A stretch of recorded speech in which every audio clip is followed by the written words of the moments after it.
So I figure I should do this review before it completely gets out of my head. I am going to be reviewing Castlevania Aria of Sorrow for the Game Boy Advance. I know, old school, but hey, I just played it and I actually must say it's a pretty amazing game. It's got the same old Castlevania aspects as you would expect, kill enemies and such, but there's a bit of a new twist to it. I don't know if this was in the other games, I'm sure it was, but you can absorb enemies' powers. Now, let me get you started on the story here. The year's 2007. The year is 2035, and Soma Cruz is, I guess, a college student of some sort. I don't remember. I didn't really read the story all that much. Sorry for that little sound there. That was somebody closing the door. But the year is 2035. Soma Cruz is investigating a shrine which turns out to be a gateway to Dracula's castle.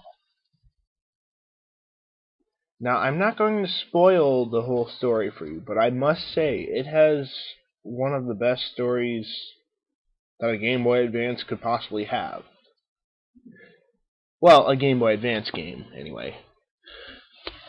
It has many mythological creatures, of which you can absorb their power if you're lucky enough. It has a unique twist at the end. I'm not going to spoil it, but I will say you need certain souls. Now, this game has a good amount of replayability. After you beat the game, you still have all your strength, all your weapons, all your souls, except for certain ability souls. I may have spoiled that a little, I don't know.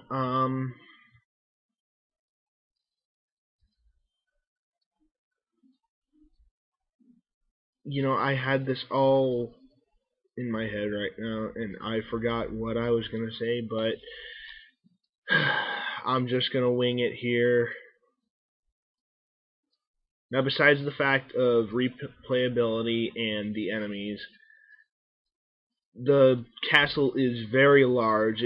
The place is basically like a labyrinth. You need to find your way around. You find items, you fight enemies, you do a whole bunch of other stuff.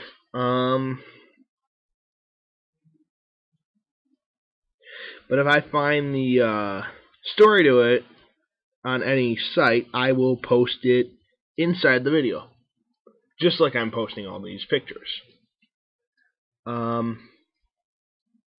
You meet a cast of characters who are somewhat unique,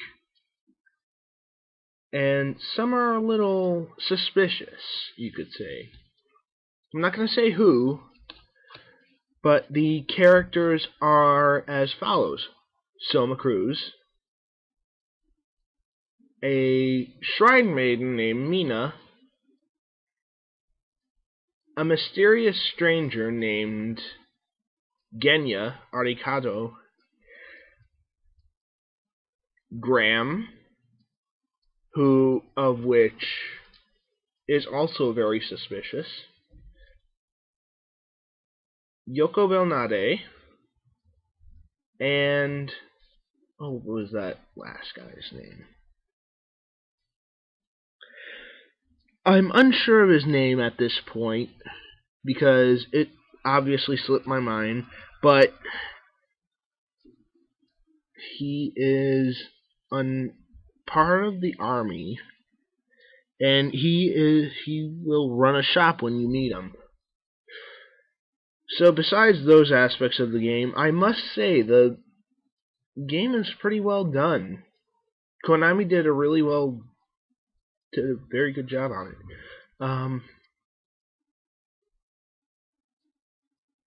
So if you have an emulator, or if you have a Game Boy Advance and want to buy the game, I would highly recommend it. Now, I'm sure, as I said before, I'm not very good at video game reviews, as you've all probably known that by hearing my voice and seeing, or rather hearing how nervous I am. I would have done it sooner, but I didn't have my laptop yet. So without further ado, I will end this with one final tidbit of information. What was that one final tidbit? Oh, I may or may not do a walkthrough of this game.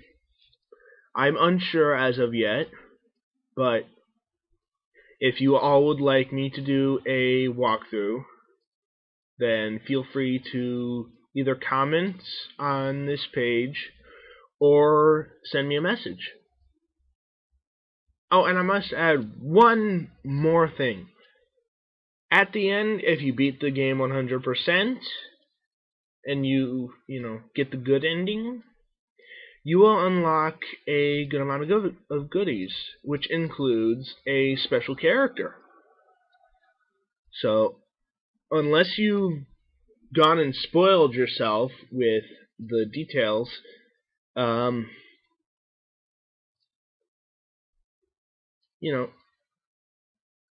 ahead and give it a shot. I will say it is one of the Belmonts. Sorry, spoiler. Alright. Ending. This has been Firewolf8675, attending to your gaming needs.